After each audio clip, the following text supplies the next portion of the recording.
Hello বন্ধুরা, কেমন আছো তোমরা সবাই? আজকের ভিডিওটা আমি করলাম ব্যাঙ্গালোরের সবথেকে বিখ্যাত অন্যতম একটি বড় লেক, যেটা হলো আলসুর লেক দিয়ে। আমি পুরো লেকটা তোমাদের ভিডিওতে করিনি, দেখাইনি। তোমরা যদি বলো, তোমরা যদি দেখতে চাও, আমি পরে তোমাদের সাথে পুরো ভিডিওটা শেয়ার করে দেবো। এই ভিডিওটা যেটা এখন দেখছো, এটা আমি করেছিলাম আমার অফিসের টেরেস থেকে। তো আমার খুবই ভালো লাগলো দেখে, তো আমি ভাবলাম তোমাদের সাথে আমি একবার শেয়ার করি ভিডিওটা। আমার মনে হয় তোমাদেরও খুব ভালো লাগবে। ভিউটা এত সুন্দর, দেখো ব্যাঙ্গালোরের ছোট বড় বিল্ডিং, গাছপালা সব কিছুই এখান থেকে খুব ভালোভাবে দেখা যাচ্ছে। আর ওয়েদারটা দেখো একবার, খুবই সুন্দর। দূরে যে দেখতে পাচ্ছ সবুজ রঙের লম্বা, তার সাইডে কিছু ছোট ছোট বাড়ি, ওখানে তোমাদের ঘোড়াদের ট্রেনিং দেওয়া হয়, যেটাকে বলে রেস কোর্স। এই জায়গাটার নাম হচ্ছে রেস কোর্স রোড। তো ব্যাঙ্গালোরে সপ্তাহে 2 দিন এখানে তোমার ঘোড়াদের রেস হয়। তো ব্যাঙ্গালোরের এদিক ওদিক থেকে অনেকে আসে এখানে দেখার জন্য। আর প্রত্যেক দিনের মতো অফিস থেকে বাড়ি ফেরার পরে আমার শুরু হয় খাবার আয়োজন করা, রাত্রের খাবার কি খাবো সেটা রান্না করা।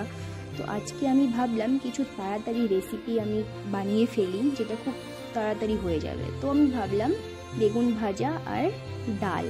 তো ডালটা আজকে আমি পালং শাক দিয়ে করব, তোমাদের আমি শেয়ার করছি ভিডিওটা।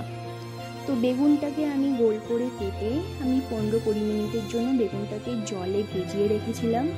বেগুনটা 15-20 মিনিট ভেজানোর পরে জলে বেগুন থেকে আমি জলটা ফেলে স্বাদ মতো আর পরিমাণ মতো হলুদ গুঁড়ো আর নুন দিয়ে বেগুনটাকে আমি ভেজে নিয়েছি এপিট ওপিট করে।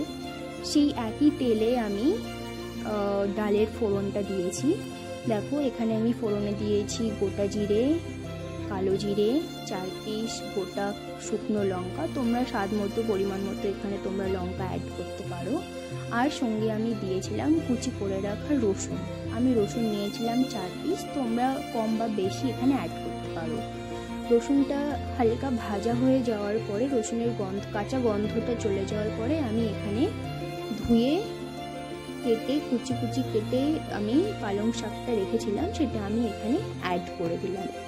পালং শাকটা থেকে যেহেতু জল বেরোয়, আমি পালং শাকটা মশলার সাথে ভালো করে একটু মিশিয়ে হালকা একদম ভাজা করে আমি একটু ঢেকে 5 মিনিট রেখে দেব। 5 মিনিট রাখার পরে ঢেকে দেখো আমার পালং শাকটা হালকা হালকা ভাজা হয়ে গেছে, জলটাও শুকিয়ে গেছে।